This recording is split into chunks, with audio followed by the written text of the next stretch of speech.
नमस्कार दोस्तों, स्वागत है आपका हिमाचल लर्नर्स हब में। आज से हम एक नई सीरीज़ शुरू करने जा रहे हैं पोस्ट कोड 939 के लिए, जिसमें हम कंप्यूटर का सेक्शन जो है वो इंक्लूड करेंगे। इस सीरीज़ में हम जितने भी प्रीवियस ईयर के क्वेश्चंस हैं प्लस न्यू क्वेश्चंस जो भी एग्जामिनेशंस के लिए इम्पॉर्टेंट हैं वो सारे इंक्लूड करेंगे। तो शुरू करते हैं। सबसे पहले फर्स्ट क्वेश्चन पे चलते हैं। The first question is the first mechanical calculation machine was made by. पहली मैकेनिकल कैलकुलेशन मशीन जो थी वो किसने बनाई थी? तो ये आपके पास 4 ऑप्शंस हैं, इनमें से आपको सही ऑप्शन बताना है। इस क्वेश्चन का जो सही ऑप्शन होगा वो है डी, ब्लेस पास्कल। ये क्वेश्चन एक बार कंप्यूटर ऑपरेटर के पेपर में पूछा गया था, इम्पॉर्टेंट क्वेश्चन है। Second is lips was developed by. इस क्वेश्चन का सही आंसर होगा जॉन एमसी कार्थी, क्योंकि बाकी जो रिमेनिंग ऑप्शंस है ब्लेस पास्कल का हमने देख लिया, mechanical calculating device John Napier का आगे हम देखेंगे। तो ऑप्शन क्या बच गया हमारे पास? John MC Karthi. सही आंसर हो जाएगा हमारे पास A, that is John MC Karthi.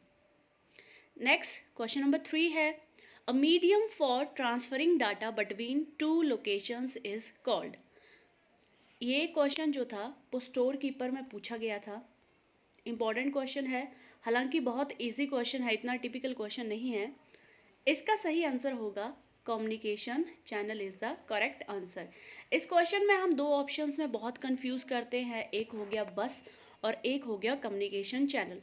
हालांकि बस का काम क्या होता है कि डाटा को एक जगह से दूसरी जगह जो है वो ट्रांसफ़र करना, बट मीडियम नहीं है ये। मीडियम सिर्फ कम्युनिकेशन चैनल्स को ही हम बोलते हैं। Question number 4 is which of the following memories need refresh. इनमें से कौन सी मेमोरी है जो कि रिफ्रेश नीड करती है, रिफ्रेश होनी चाहिए जो? तो सही आंसर इसमें होगा D, RAM, dynamic random access memory. जो हमारी एस रैम है वो यूज़ की जाती है कैश मेमोरी में, राइट। और जो हमारे लैपटॉप्स वगैरह है उसमें हमारे यूज़ किया जाता है D RAM, DDR1, DDR2, DDR3 and so on. सही आंसर यहाँ पे हो जाएगा B, that is D RAM, dynamic random access memory. Next question पे चलते हैं। Which of the following is not a sequence storage device. इनमें से कौन सा जो है वो सीक्वेंस स्टोरेज डिवाइस नहीं है? सीक्वेंस स्टोरेज डिवाइस वो होता है जिसमें हर एक चीज़ सीक्वेंस वाइज होती है। फॉर एग्जांपल 1 के बाद 2 आता है, 2 के बाद 3, 3 के बाद 4 एंड देन सो ऑन। साथ ही में एक हमारे पास होता है रैंडम स्टोरेज डिवाइस। तो रैंडम मतलब कि कहीं से भी कोई चीज़ आप फैच कर सकते हो। फॉर एग्जांपल पहले ज़माने में हमारे पास कैसेट रिकॉर्डर होते थे, तो उसमें 1 बाय 1 सॉन्ग्स चलते थे। पहले फर्स्ट नंबर का सॉन्ग चलता था, then 2, then 3 and so on. मतलब ऐसा नहीं था कि आप पहला सॉन्ग चला रहे हो फिर डायरेक्ट लास्ट का सॉन्ग चला सकते थे। बट अपडेशंस हुई, उसके बाद हमारे पास नई नई डिस्क्स आई और जिसमें हमें रैंडम स्टोरेज भी प्रोवाइड की गई। तो इस क्वेश्चन का बेसिकली मतलब यही है कि कौन सी ऐसी स्टोरेज डिवाइस है जो कि सीक्वेंस नहीं है। फर्स्ट ऑप्शन मैग्नेटिक टेप हो नहीं सकता है, अभी मैंने आपको एग्जांपल बताया। पेपर टेप ये भी नहीं हो सकता है। रिमेनिंग क्या रह गया? Magnetic disk. तो मैग्नेटिक डिस्क यहाँ पे बिल्कुल सही आंसर होगा। अगला क्वेश्चन है the basic architect of computer was developed by. तो कभी भी आप अगर कंप्यूटर सेक्शन सॉल्व करते हैं तो हमेशा एलिमिनेशन मेथड को मोस्टली फॉलो किया करो। अगर आपको आंसर नहीं पता है, एलिमिनेशन मेथड मतलब ब्लेस पास्कल का हमने अभी पढ़ा था कि मैकेनिकल कंप्यूटर के लिए यूज़ होता है। चार्ल्स बेबेज को फादर ऑफ कंप्यूटर बोला जाता है। बच क्या गया? जॉन ब्यू वॉन न्यूमैन। ये आंसर जो है वो सही हो जाएगा, that is John von Neumann. Next question जो है वो HTML से है, मिक्स क्यूज है ये आपके लिए। क्वेश्चन है the special formatting tag is. इनमें से हमें स्पेशल फॉर्मेटिंग टैग बताना है। तो पहले टैग्स को सिंपली देख लेते हैं। P मतलब पैराग्राफ टैग, TT मतलब टेलीटाइप टैग एंड प्री हमारे पास होता है फॉर्मेटिंग टैग। तो यहाँ पे सही आंसर हो जाएगा हमारे पास pre, that is formatting tag. C answer बिल्कुल सही हो जाएगा। अगर प्री टैग की बात करें, इंपॉर्टेंट टैग है ये और बहुत रेयर लोगों ने पढ़ा होता है, तो यूज़ किया जाता है प्री फॉर्मेटेड टेक्स्ट के लिए, साथ में लाइन ब्रेक्स के लिए भी, और बाकी जो बच गए थोड़ी बहुत फॉर्मेटिंग उसके लिए भी। टीटी हमारे पास टेलीटाइप टेक्स्ट टैग होता है एंड पी हमारे पास होता है पैराग्राफ टेक्स्ट। अगले क्वेश्चन पे चलते हैं, इंपॉर्टेंट क्वेश्चन है ये, क्वेश्चन भी एक बार पूछा गया एग्जाम में। Which HTML tag is use to scroll a text in a web page. अगर टेक्स्ट को हमें स्क्रॉल करना है वेब पेज पर, तो हम कौन सा HTML टैग यूज़ करेंगे? ऑप्शंस है मार्क्यू, स्क्रॉल, अराउंड। सही आंसर इसका हो जाएगा मार्क्यू। बहुत इंपॉर्टेंट क्वेश्चन है और मैक्सिमम हर एक एग्जाम में ये इंक्लूड किया जाता है। अगला क्वेश्चन इंपॉर्टेंट क्वेश्चन है, रिपीटेड क्वेश्चन है, बहुत बार पूछा जाता है और दो ऑप्शंस में बहुत इसमें कंफ्यूजन होता है। क्वेश्चन पढ़ते हैं, which feature helps you to insert the content of clipboard as text without formatting. यहाँ पे हमें सिर्फ एक अक्षर पकड़ना है, दैट इज़ विदाउट फॉर्मेटिंग। याद रखना, अगर कंप्यूटर में अगर आपने कंप्यूटर 3-4 साल पढ़ा है तभी आप डीप में पढ़ाई करना, नहीं तो जितना पढ़ रहे हो उसी को याद रखना, क्योंकि कंप्यूटर बहुत कंफ्यूज करता है, कई बार उसके वर्ड्स बहुत कंफ्यूजिंग हो जाते हैं। तो यहाँ पे अगर आप विदाउट फॉर्मेटिंग चीज़ को पकड़ लोगे तो आपका आंसर ईजिली आ जाएगा। अब सभी को पता है स्टाइल आंसर नहीं होता है, पेज सेटअप आंसर नहीं होता है, बच गए दो options, that is page special and format painter. तो इसमें से क्या सही आंसर होगा? सही आंसर हमारा होगा पेस्ट स्पेशल। मतलब कभी भी अगर आपको विदाउट फॉर्मेटिंग दिख जाए तो आपने आंसर लगाना है पेस्ट स्पेशल, और अगर आपको विद फॉर्मेटिंग दिखे तब आंसर हो जाएगा हमारा फॉर्मेट पेंटर। यहाँ पे विदाउट फॉर्मेटिंग था, दैट्स वाई हमारा आंसर हो गया पेस्ट स्पेशल। यहाँ पे एक्सप्लेन भी किया हुआ है, पेज स्पेशल का मतलब होता है विदाउट फॉर्मेटिंग कॉपी करना टेक्स्ट के एरिया को वह एक जगह से दूसरी जगह पर। ठीक है, नेक्स्ट फॉर्मेट पेंटर होता है कि अगर हमें फॉर्मेटिंग किसी ऑब्जेक्ट की फॉर्मेटिंग को एक जगह से दूसरी जगह पे अप्लाई करना है तो उसको हम बोलते हैं फॉर्मेट पेंटर। तो ये क्वेश्चन इंपॉर्टेंट है, कई बार विदाउट फॉर्मेटिंग पूछ लिया जाता है, कई बार विद फॉर्मेटिंग पूछ लिया जाता है। अगर विदाउट फॉर्मेटिंग पूछा होगा तो आंसर आपका होगा page special, and with formatting पूछा होगा तो आंसर आपका हो जाएगा फॉर्मेट पेंटर। नेक्स्ट क्वेश्चन है important one, confusing one. To view header and footers you must switch to. अगर आपको हेडर और फुटर देखना है तो आपको कौन से व्यू में स्विच करना है? प्रेजेंटेशन का ये पावर पॉइंट प्रेजेंटेशन का एक क्वेश्चन है ये। ऑप्शंस हैं normal view, print layout view and print preview view. सही आंसर हो जाएगा यहाँ पे D, that is print layout view and print preview view. Header और फुटर में मोस्टली अगर आपको प्रिंट कहीं पे भी देखने को मिल रहा है तो वो आंसर पक्का होगा, एग्जैक्ट आंसर है। किसी भी अगर क्वेश्चन में आपको प्रिंट देखने को मिल रहा है हेडर और फुटर के कॉन्टेक्स्ट में, तो वो मैक्सिमम आंसर सही हो जाता है। याद रखना है इसमें सही आंसर था हमारा D, that is both B and C. Next question है हमारे पास, control plus Q is use to. 3-4 month पहले पेपर हुआ था एक डाटा एंट्री ऑपरेटर का, उसमें ये क्वेश्चन पूछा गया था, that is control plus Q जो है वो कहाँ पे यूज़ की जाती है? ऑप्शन है हमारे पास close word application without saving document, remove paragraph formatting, print document without confirmation, या फिर बोथ ए एंड बी। सही आंसर यहाँ पे हो जाएगा B part, that is remove paragraph formatting के लिए यूज़ किया जाता है कंट्रोल प्लस क्यू। ध्यान रखना इंपॉर्टेंट क्वेश्चन है ये। नेक्स्ट है column dialogue box can be open from. Shortcut keys भी बहुत बार पूछी जा रही हैं और छोटी मोटी शॉर्टकट कीज़ नहीं पूछी जा रही हैं, टिपिकल वर्ड शॉर्टकट कीज़ पूछी जा रही है अब एग्जाम में, थोड़ा सा स्टैंडर्ड हाई हो गया है।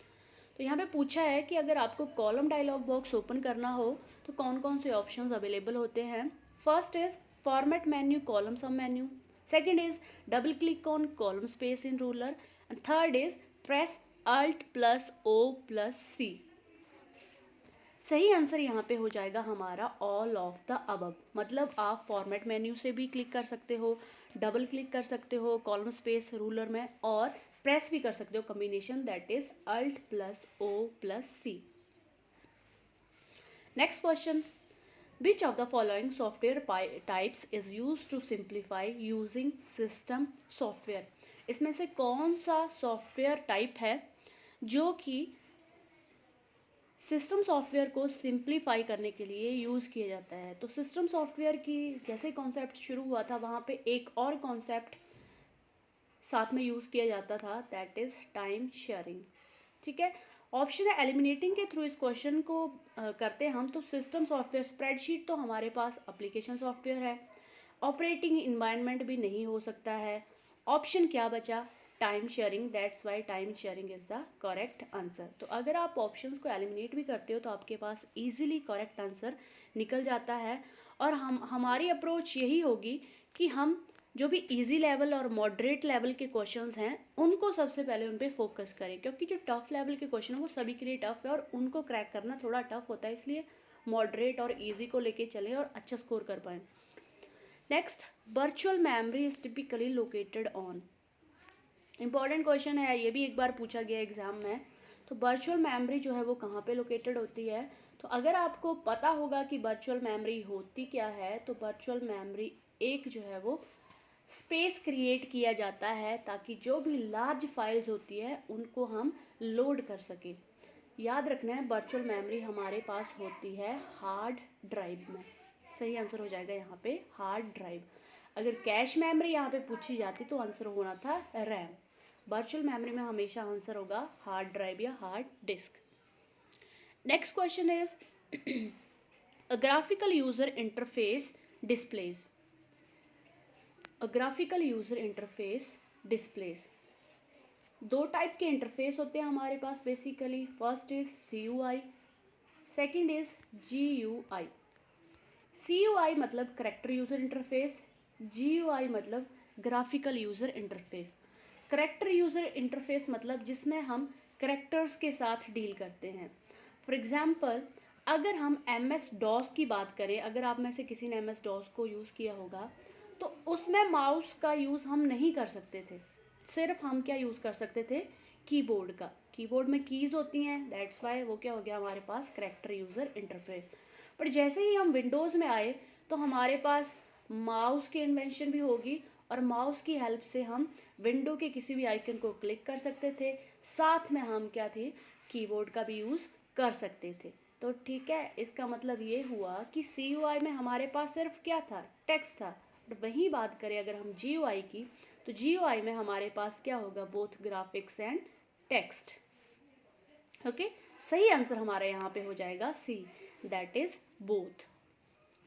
नेक्स्ट क्वेश्चन है 16, which is not the function of operating system. Important question, और ये क्वेश्चन भी पहले कंप्यूटर ऑपरेटर में जो एग्ज़ाम, कंप्यूटर ऑपरेटर का जो एग्ज़ाम हुआ था वहाँ पे पूछा गया था ये क्वेश्चन। इजी क्वेश्चन है। तो अगर आपको फंक्शंस पता है ऑपरेटिंग सिस्टम के तो अच्छे से आप एलिमिनेट कर सकते हो। ऑप्शंस देखते हैं। Memory management, obviously memory management का काम ऑपरेटिंग सिस्टम करता है। डिस्क मैनेजमेंट वो भी करता है। एप्लीकेशन मैनेजमेंट वो भी करता है, बट वायरस की प्रोटेक्शन हमें ऑपरेटिंग सिस्टम के थ्रू नहीं दी जाती है। इसके लिए यूज़ किया जाता है यूटिलिटी सॉफ्टवेयर। यूटिलिटी सॉफ्टवेयर के अंदर आता है हमारा एंटीवायरस सॉफ्टवेयर, राइट। तो यहाँ पे सही आंसर हो जाएगा हमारा D, that is virus protection operating system नहीं प्रोवाइड करता है। नेक्स्ट क्वेश्चन है which of the following commands is use to switch between the window program. बहुत बार रिपीट किया गया है ये क्वेश्चन, JEE में 2-3 बार तो आई थिंक JEE में पूछा गया है प्रीवियस ईयर एग्जाम्स में। इजी क्वेश्चन है, कौन सी कमांड यूज़ की जाती है स्विच के लिए? तो Alt+Tab यहाँ पे सही आंसर हो जाएगा। नेक्स्ट है transforms one interface into other interface. CSKB university जो एग्रीकल्चर यूनिवर्सिटी है वहाँ पे ये क्वेश्चन पूछा गया था। आई थिंक 2018 या 2021 में पूछा गया था ये क्वेश्चन। देखने को ये क्वेश्चन बहुत इजी लग रहा है कि बहुत आसान है, बट ऐसे क्वेश्चन जो होते हैं वो ट्रिकी वन होते हैं थोड़े से, और यही मेरिट को बाद में डिसाइड कर जाते हैं। तो अगर एक इंटरफेस से आपको दूसरे इंटरफेस में ट्रांसफॉर्म होना है, बदलना है, तो उसके लिए हमेशा यूज़ किया जाएगा सॉफ्टवेयर। सॉफ्टवेयर का बेसिकली काम ही होता है, आपको इंस्ट्रक्शंस जो आती हैं आपके पास वो ही ट्रांसफॉर्म करके आपको रिजल्ट्स देती हैं। नेक्स्ट है which of the following services use TCP। OSI और TCP IP मॉडल बहुत इंपॉर्टेंट है और उनमें से अब क्वेश्चन देखने को मिल रहे हैं थोड़े हाई लेवल के, राइट। तो यहाँ पे पूछा है कि इनमें से कौन सी सर्विसेज हैं जो कि TCP को यूज़ करती हैं, क्या SMTP है या फिर HTTP है या फिर FTP है या फिर ऑल ऑफ द अबव है। तो all of the above is correct answer. इनमें से सारी जितनी भी सर्विसेज लिखी गई हैं वो सारी यूज़ करती हैं TCP को, तो डी आंसर यहाँ पे बिल्कुल सही हो जाएगा। लास्ट क्वेश्चन है, ये इंपॉर्टेंट क्वेश्चन है, 2-3 बार पूछा गया है ये क्वेश्चन भी। विच of the following is a private IP address. इनमें से कौन सा IP एड्रेस है जो कि प्राइवेट है। ऑप्शंस आप देख सकते हो, सही आंसर हो जाएगा यहाँ पे डी, दैट इज़ 192.168.24.43। तो इसमें से एक क्लासेस का क्वेश्चन भी पूछा जाता है, जैसे क्लास A होती है उसकी रेंज, क्लास B की रेंज, C की रेंज, D की range and then so on.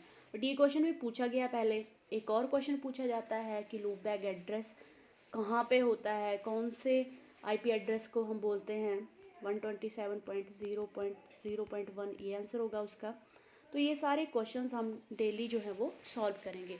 ये आपको 20 क्वेश्चंस रहे। कमेंट बॉक्स में ज़रूर बताना कि आपको क्वेश्चंस कैसे लगे, कि आप चाहते हैं कि इससे भी थोड़े हाई लेवल के क्वेश्चन होने चाहिए या फिर मॉडरेट लेवल के क्वेश्चन होने चाहिए।